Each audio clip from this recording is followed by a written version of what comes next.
So hello everyone, welcome to our channel best for the always educational. आज हम बात करेंगे स्टैटिस्टिक्स क्लास 12 का लेक्चर यहाँ पे हम कर रहे हैं। ठीक है, नेक्स्ट लेक्चर जिसमें बाइवेरिएट के बारे में हम पढ़ रहे थे जिस लेक्चर सीरीज़ में, उस लेक्चर सीरीज़ में नेक्स्ट लेक्चर आपके लिए computation of R from group data. आपको कंप्यूटेशन करना है, मतलब कैलकुलेशन करना है of R from group data. Group data मतलब समझ में आता है आपको? ग्रुप डेटा मतलब इसके अंदर फ्रीक्वेंसी भी रहता है। जैसे मैं अगर सिंगल वेरिएबल की बात करूं तो उसके अंदर क्या होता है, यहाँ पे आपका इस तरीके से टेबल होता है जिसके अंदर एक्स आई का अलग अलग वैल्यूज़ होता है और एफ आई का अलग अलग फ्रीक्वेंसीज होता है। मतलब मान लो x1 वो कितनी बार रिपीट हो रहा है पर्टिकुलर उस ग्रुप सैम्पल स्पेस में, तो वो अगर आप यहाँ पे 2 लिखा हुआ है इसका मतलब 2 बार रिपीट हुआ है। x2 अगर यहाँ पे 3 लिखा हुआ है इसका मतलब x2 3 बार रिपीट हुआ है। इस तरीके से फ्रीक्वेंसीज रहता है जो हम क्लास 11 पे बेसिक पढ़ते हैं कि इस तरीके से टेबल किस तरीके से तैयार कर सकते हैं, किस फील्ड में हम प्रैक्टिकली तैयार कर सकते हैं। मान लीजिए सर्वे हो रहा है, उस सर्वे में मान लो लेंथ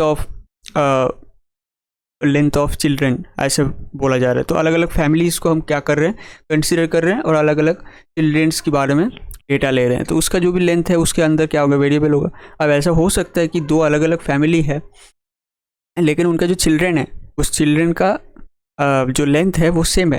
मान लो इसका भी 2 फीट है, उसका भी 2 फीट है। तो इस तरीके से x1 जो है वो उसका वैल्यूज़ तो सेम है 2, लेकिन वो फ्रीक्वेंसी उसका कितना है 2 है, क्योंकि वो 2 बार रिपीट हो गया है। ठीक है, तो इस हिसाब से हम xi एंड fi को लगाते हैं। और अगर हम ये 2 वेरिएबल के लिए कर लेते हैं तब वो बाइवेरिएट एनालिसिस के अंदर आ जाता है जो हम पढ़ने वाले हैं। और उसके अंदर क्या होगा, उसके अंदर 2 अलग अलग वेरिएबल होगा और एक फ्रीक्वेंसी होगा जिसमें xi और yi दोनों एक साथ कंसीडर किया जा रहा है। यहाँ पे यही कैच है जिसको थोड़ा सा समझने में दिक्कत हो सकता है, तो इसको रिपीट करके आप देख सकते हो वीडियो को। ठीक है, तो चलिए स्टार्ट करते हैं। सो मान लें तुम्हारे पास x एंड y ऐसा एक पेयर है, बहुत सारा, मान लो x1 y1 x2 y2 इस तरीके से xn yn इस तरीके की पेयर है। अब इम्पॉर्टेंट पॉइंट क्या है, यहाँ पे n पेयर्स है और आप इसको एक टैबुलेट कर देते हो इसको, मतलब एक टैबुलेशन कर देते हो, मतलब टेबल में आप इसको सजा देते हो। टेबल कैसे देखने को होता है, ऐसे देखने को होता है। मान लो यहाँ पे x है, यहाँ पे y है, इसका फ्रीक्वेंसी यहाँ पे लिखा जा रहा है fi(x), यहाँ पे इसका फ्रीक्वेंसी लिखा जा रहा है fi(y), और इसके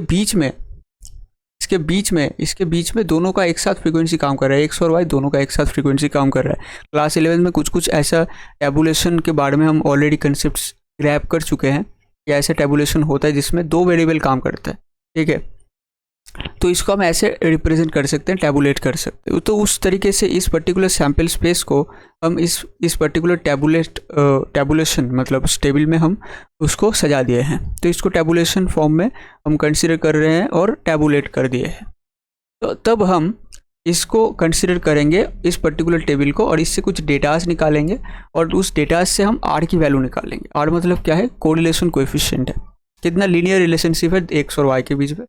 लेकिन यहाँ पे कैच क्या है, यहाँ पे प्रीवियस जो भी कंसेप्ट हम पढ़ चुके हैं उसमें अनग्रुप्ड डेटा था, लेकिन यहाँ पे ग्रुप्ड डेटा है, जब मतलब यहाँ पे फ्रीक्वेंसी काम कर रहा है। ठीक है, जैसे मैं आपको समझाया कि फ्रीक्वेंसी कैसे काम करता है।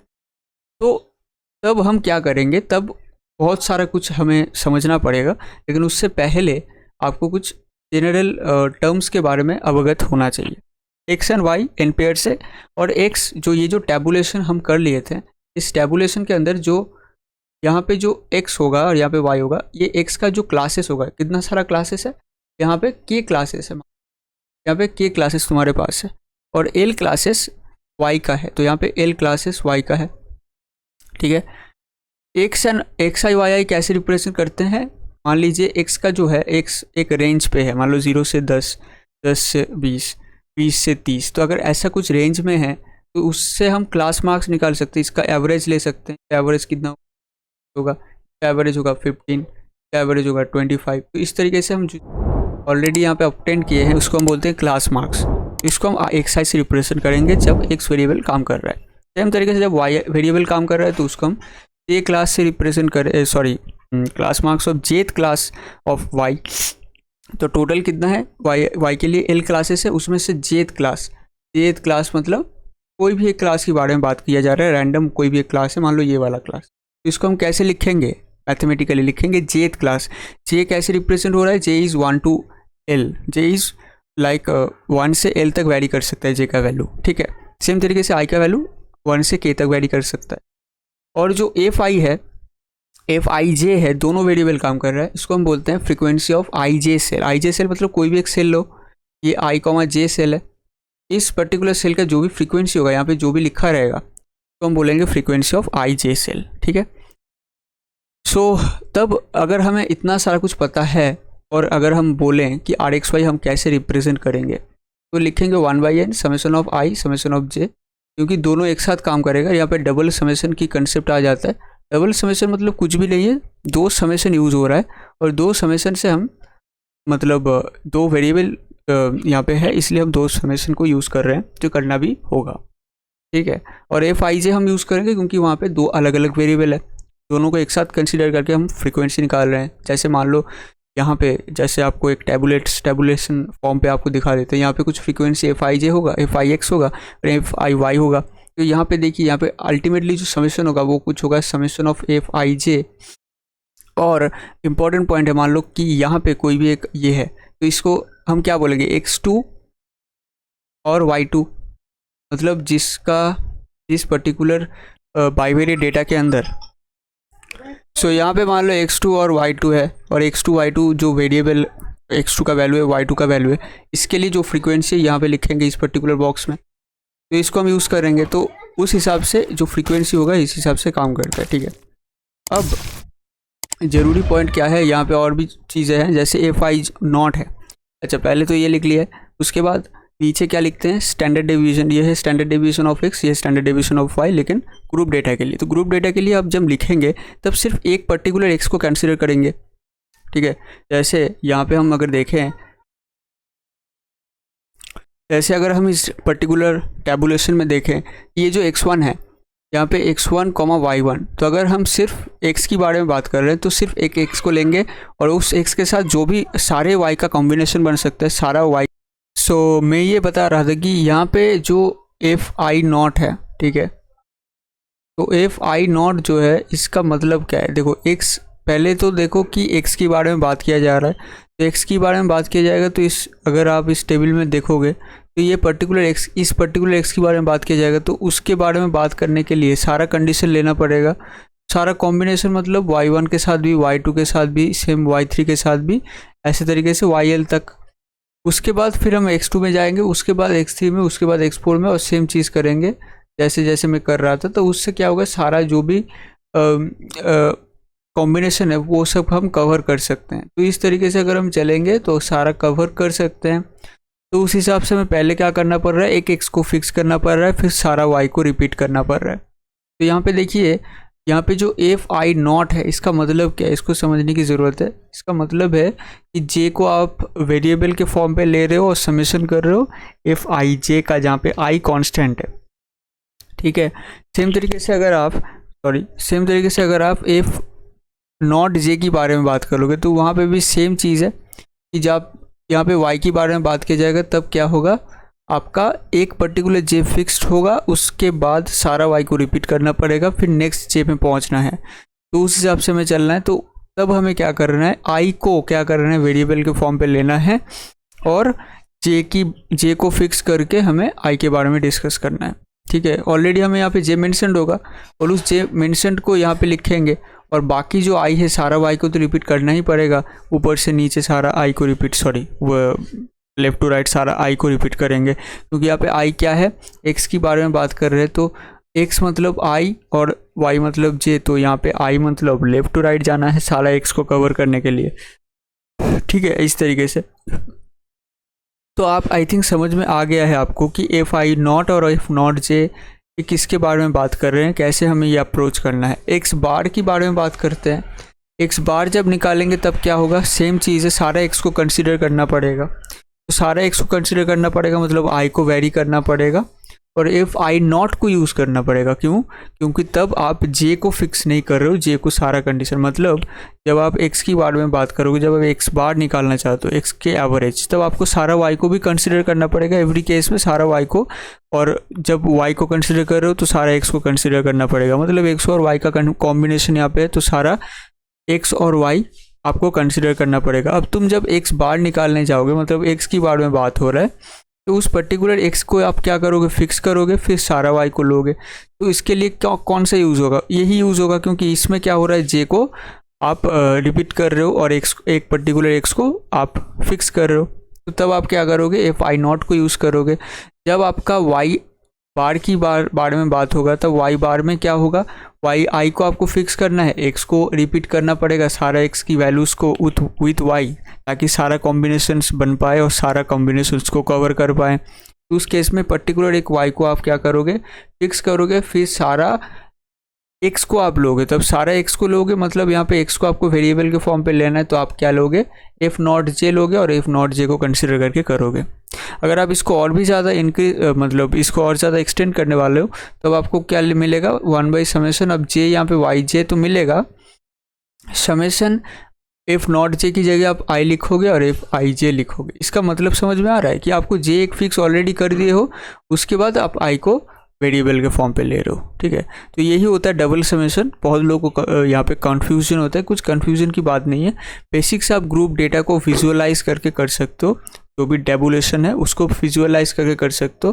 पहले आपको सिंपल तरीके से अप्रोच करना पड़ेगा। मान लीजिए एक्स बार निकालना है, तो एक्स बार निकालने के लिए क्या करना है, सारा एक्स को कंसिडर करना है, मतलब सारा एक्स का वैल्यूज़ को कंसिडर करना है, उसका समेशन लेके बाई एन करना है। हाँ, एक और इम्पॉर्टेंट पॉइंट है, यहाँ पे जो 1/n है, इसको n ना लिख के इसको फ्रीक्वेंसी का समेशन लिख सकते हो, समेशन ऑफ एफ आई जे ये लिख सकते हो, ताकि सारा कंडीशंस को नीचे आप डाल सकते हो। यहाँ पे n यहाँ पे लिखा हुआ है, लेकिन एक्चुअली इसको समेशन ऑफ एफ लिखना चाहिए, एफ ऑफ आई जे, क्योंकि यहाँ पे दो कंडीशन है, एक्स और वाई दो वेरिएबल की यहाँ पे पेयर लिया जा रहा है, दो वेरिएबल को कंसिडर किया जा रहा है इसलिए, ठीक है।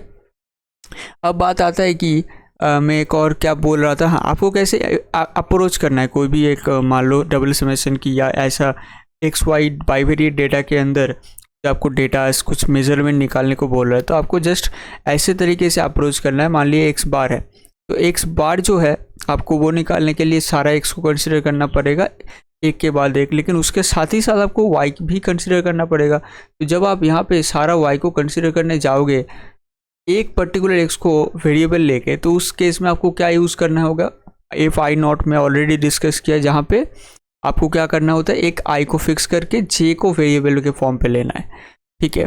तो सेम तरीके से आप वाई के लिए भी करोगे, वाई बार के लिए भी करोगे, ठीक है। तो इस तरीके से आप अप्रोच करोगे, तो आपको f i naught f naught j या कुछ भी ऐसे जो भी यहाँ पे डिक्लेरेशन है उसको समझने में इजी होगी, कौन सा हमें कहाँ यूज़ करना है वो आप इजीली समझ सकते हो, ठीक है। अब हम चलते हैं नेक्स्ट। अब देखिए, अब हमें क्या मिल गया है, हमें यहाँ पे एक्स और वाई के वेरिएबल में एक आर एक्स वाई का फॉर्मूला मिल गया है, जिसके किसके लिए, ग्रुप डेटा के लिए। अब अगर हम यहाँ पे मान लो एक्स और वाई का वैल्यू जो है वो थोड़ा सा ऊपर की रेंज का है, बहुत बड़ी रेंज का है, तब क्या करना है, तब आप यहाँ पे स्केल एंड ओरिजिन शिफ्ट लगा सकते हो due to ease of calculation. Now for ease of calculation we can changes the base and scale for both X and Y. अगर एक्स और वाई के लिए ईज ऑफ कैलकुलेशन आप करना चाहते हो, कैलकुलेशन ईजी आसान तरीके से कैलकुलेशन करना चाहते हो, तो एक्स और वाई को आप चेंज कर सकते हो किसके मदद से, इस टूल के मदद से, जिसमें हम change of base and change of scale. Change of base मतलब आप चेंज ऑफ ओरिजिन भी बोल सकते हो, चेंज ऑफ स्केल मतलब चेंज ऑफ स्केल। ऑलरेडी मैं प्रीवियस वीडियोस में इसको डिस्कस किया था। चेंज ऑफ स्केल, आप जब चेंज ऑफ बेस और चेंज ऑफ स्केल करोगे तो आपके पास क्या आएगा, u इक्वल टू मान लेते हैं x माइनस ए बाई सी, जहाँ पे आप ऊपर में क्या किए हो, चेंज ऑफ बेस, और नीचे आप चेंज ऑफ स्केल किए हो डिवाइड करके, ठीक है। v जो है यहाँ पे आप देखिए सब्ट्रैक्ट करके आप ऊपर में क्या किए हो, चेंज ऑफ बेस, और नीचे क्या किए हो, चेंज ऑफ स्केल। दोनों एक साथ करके आपके पास दो अलग अलग वेरिएबल आ रहा है u एंड v। अब आप a और b को यहाँ पे क्या लिखोगे, कौन सा a और b लोगे आपके डेटा के हिसाब से, आपका जो भी टैबुलेशन है उस हिसाब से। तो ऊपर में x है, यहाँ पे y है। अब देखो x में यहाँ पे बहुत सारा रेंज होगा, y में भी बहुत सारा रेंज होगा, तो जो रेंज होगा उसका क्लास मार्क्स लोगे near the middle of the ranges of x and y। x और y के जो मिडिल वाला जो पोर्शन होगा, मतलब यहाँ पे अगर आप देखोगे तो ये जो मिडिल वाला जो ये पोर्शन होगा, इस पोर्शन से आप क्या ले लोगे, पोर्शन से आप यहाँ पे a एंड b ले लोगे, ठीक है। क्लास मार्क्स जो होगा उस हिसाब से x एंड y से रिस्पेक्टिवली बीच में से उसका रेंजेस की बीच में से आप क्या ले लोगे, एक्स एंड वाई का जो क्लास मार्क्स है उसको ए एंड बी के हिसाब से ले लोगे, ठीक है। फिर सी एंड डी के हिसाब से क्या लोगे, सी एंड डी के हिसाब से आप width of class interval for X and Y respectively, X का जो भी क्लास इंटरवल होगा उसको आप सी लोगे और डी क्या लोगे, class interval width of class interval of Y, ठीक है। विथ मतलब पता है ना 0 से 100, तो इसका विथ कितना है 100, 0 से 2000 तो इसका क्या है 2000, तो ये आपको समझ में आ रहा होगा। फिर आपको क्या करना है, देखो अब सी और डी जो होगा विथ तो हमेशा पॉजिटिव होगा, ठीक है, तो उस हिसाब से सी और डी क्या है, सेम साइन का है। तो अगर सेम साइन का होगा उस हिसाब से आप क्या बोल सकते हो, सी और डी का अगर सेम साइन होगा, मैं प्रीवियस वीडियो में डिस्कस किया था, अगर आप स्केल शिफ्ट और ऑरिजिन शिफ्ट एक साथ करके दो न्यू वेरिएबल बनाते हो और प्रीवियस जो ओल्ड वेरिएबल का जो कोरिलेशन कोएफिशिएंट आपको मिलता है, अगर स्केल चेंज करते हुए जब आप सी और डी मतलब जो कांस्टेंट यूज़ करते हो उसका अगर दोनों का सेम साइन है, मतलब दोनों का ही नेगेटिव है या दोनों का ही पॉजिटिव है, तो उस केस में आप नया वेरिएबल बना के जो कोरिलेशन कोएफिशिएंट बनाओगे उसका कोई भी चेंज नहीं होगा, सेम ओल्ड वाला जो उसका वैल्यू निकलेगा न्यू वाला का भी सेम वैल्यू निकलेगा। तो हम इसको लिख सकते हैं R X Y equal to R U V is equal to same चीज़ जस्ट यू और वी के फॉर्म पे सेम चीज़ लिखा गया है, आप देख सकते हो यू और वी के फॉर्म पे लिखा गया है। मैं यहाँ पे मेंशन किया ये वाला एफ आई जे, इनको आप लिख सकते हो क्योंकि हर जगह पे यहाँ पे इन बुक में भी लिखा गया है, लेकिन एक्चुअली इसको एन नहीं लिखना चाहिए। तो summation of i summation of j f i j मतलब टोटल जो भी आपका फ्रिक्वेंसीज है उसका समेशन लेना चाहिए, ठीक है। अब सेम अब यहाँ पे थोड़ा सा कैलकुलेशन आपको करना है और थोड़ा सा और कॉम्प्लिकेशन स्टार्ट हो जाता है, तो और ज़्यादा मैं समझाने की कोशिश कर रहा हूँ। देखिए जो भी सिंगल जो भी अनग्रुप्ड डेटा था वहाँ पे क्या था, कोवेरियंस का ऊपर वाला क्या होता है, कोवेरियंस मतलब n टाइम्स ऑफ कोवेरियंस होता है ना, मतलब समेशन ऑफ दिस। तो ये आपका जो होता है मतलब कोवेरियंस का जो फॉर्मूला होता है, कोवेरियंस का फॉर्मूला के हिसाब से क्या होता है, ये वाला ऊपर वाला जो होगा वो आपका कोवेरियंस के अकॉर्डिंग समथिंग आता है, कोवेरियंस के ऐसा कुछ आता है और नीचे स्टैंडर्ड डेविएशन आता है। तो ऊपर में जो कोवेरियंस के बारे में बात कर रहे थे हम, कोवेरियंस के उस हिसाब से आपका ये वाला होता है कोवेरियंस के अंदर जो ये होता है। तब इसके अंदर जब आप जाओगे कोवेरियंस मतलब ये होता है, इसका मतलब आप इसको तोड़ के ऐसा भी लिख सकते हो, ठीक है। प्रीवियस वीडियो में मैं डिस्कस किया था अनग्रुप डेटा के लिए।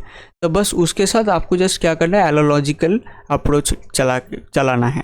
अगर आप और ज़्यादा समझने की कोशिश करना चाहते हो तो मैं और थोड़ा समझाने की कोशिश कर रहा हूँ। देखो यहाँ पे क्या करना है, पहले ये वाला जो चीज़ है इसको आपको तोड़ना है, इसको तोड़ने से आपका ये आएगा, देखिए यू आई वी आई, फिर यू आई वी बार, फिर यू बार वी आई और यू बार वी बार।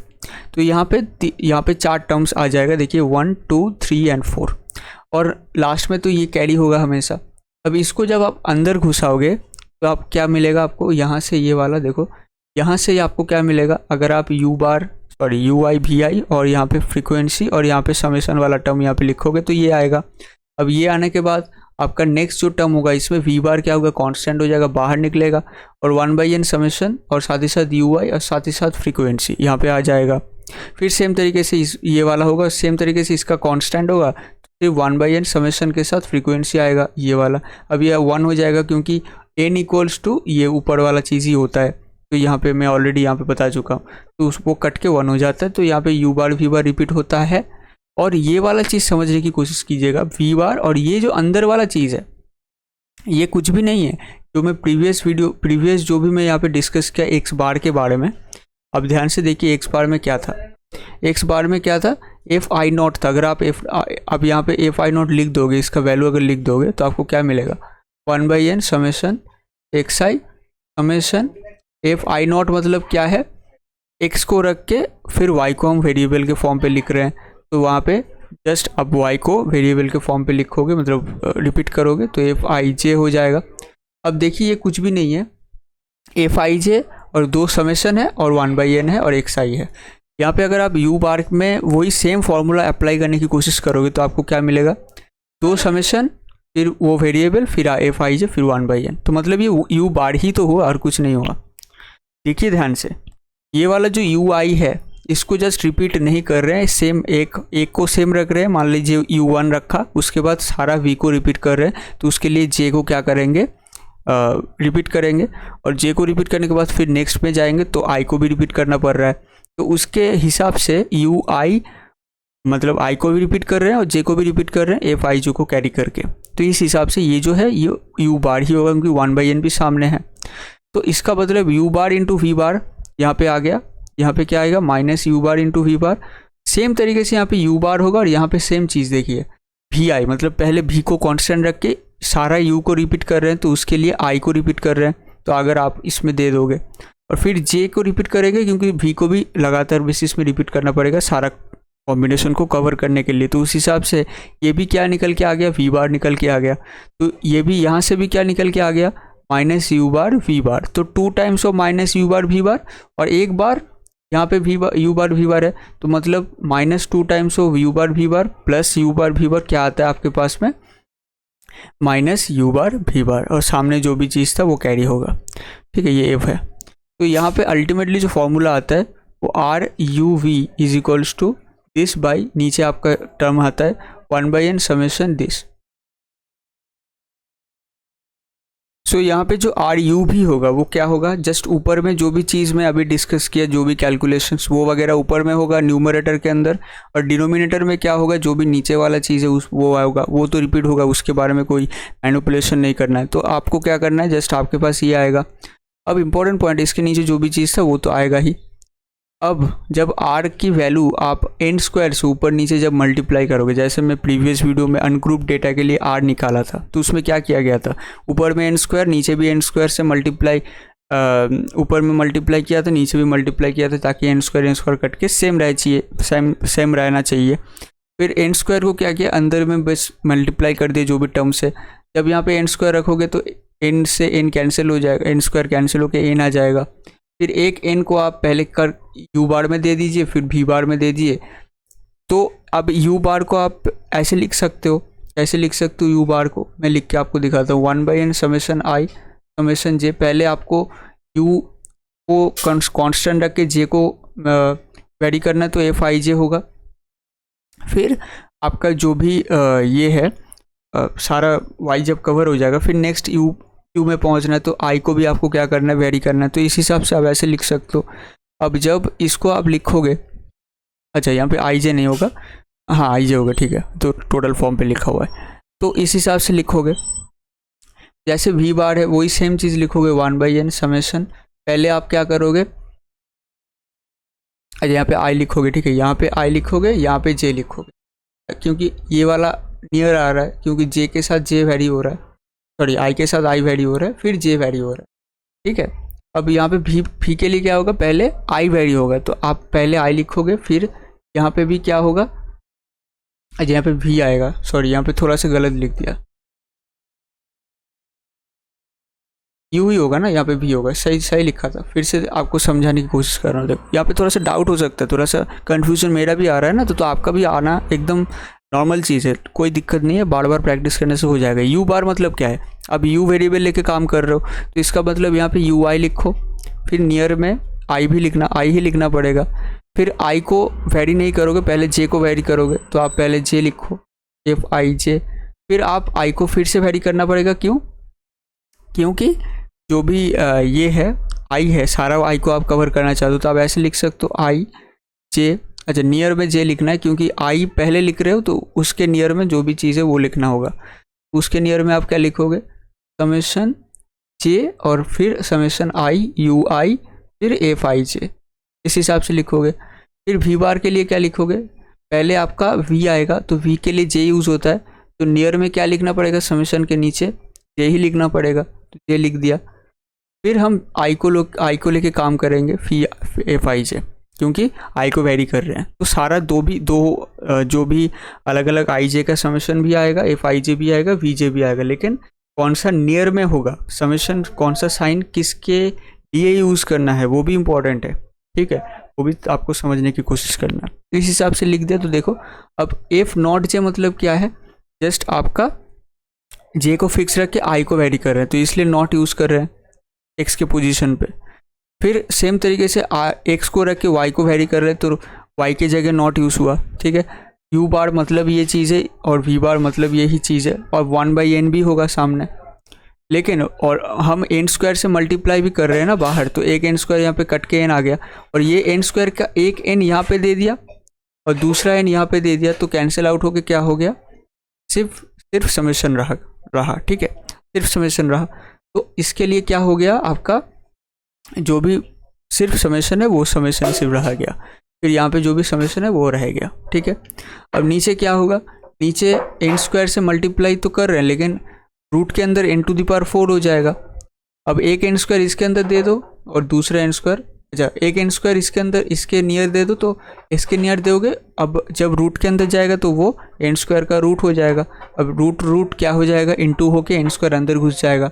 जब एन स्क्वायर जब अंदर घुस जाएगा, नीचे क्या था देखिए, नीचे एन था, तो एन स्क्वायर इंटू एन क्या हो जाएगा, एन हो जाएगा, N square into 1/n, sorry N हो जाएगा। फिर जो एन स्क्वायर वो होल स्क्वायर के अंदर घुस के सिर्फ एन रहेगा, लेकिन नीचे 1/n था, देखिए नीचे क्या था 1/n था, तो n/n क्या हो जाएगा, 1 हो जाएगा, तो यहाँ पे ये हो जाएगा। आई थिंक ये आपको आप रिलेट कर पा रहे हो। जो अनग्रुप डेटा थे वहाँ पे भी अनग्रुप डेटा के लिए जो आर निकाला सेम कैलकुलेशन था, फिर वहाँ पे फ्रीक्वेंसी का यहाँ पे झोल झाल नहीं था, लेकिन यहाँ पे झोल आ गया, ठीक, तो उस हिसाब से आपको देखना पड़ेगा। फिर सेम तरीके से आप वी के लिए भी कर सकते हो, बार बार रिपीट करने की चीज़ नहीं है, ठीक है। फिर आप किस चीज़ को कैलकुलेट इजीली कर सकते हो, ये चीज़ को आप इजीली कैलकुलेट कर सकते हो, इसको भी कर सकते हो, फिर इसको भी कर सकते हो, इसको भी कर सकते हो, ठीक है, it's can be calculated. But problem कहाँ होगा, जो भी इसका कैलकुलेशन ये थोड़ा सा उठ गया है, ठीक है, यहाँ पे ये जो ऊपर वाला चीज़ है ना, ये वाला, इसको कैलकुलेट करना थोड़ा सा मुश्किल होता है।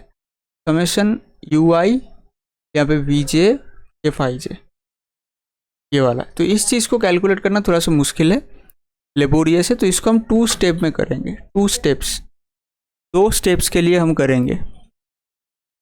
फिर आप इसको कैसे कैलकुलेट करोगे ये ध्यान से सुनना। पहले आपको एट फर्स्ट क्या करना है, आपको डिफरेंट वैल्यूज निकालना है जे के, ठीक है, फिक्स्ड वैल्यूज ऑफ जे, एक पर्टिकुलर फिक्स वैल्यू के लिए जे के वैल्यू सारा वैल्यूज निकालना है। जैसे यहाँ पे आप देखो एक आई को वैरी कर रहे हो, सो आपका जे फिक्स्ड है, तो इसको आप ऐसे लिखोगे, तो यहाँ पे आपका क्या होगा, अब यहाँ पे आपको क्या मिलेगा, ये मिलेगा, क्योंकि जे को आप फिर से आपको वैरी करना पड़ेगा ना, क्योंकि एक पर्टिकुलर जे के लिए सारा निकाल लिए, फिर नेक्स्ट जे के लिए जाओगे, समझ रहे हो ना, तो उस हिसाब से आपका क्या आएगा, summation of j v j u j, ठीक है।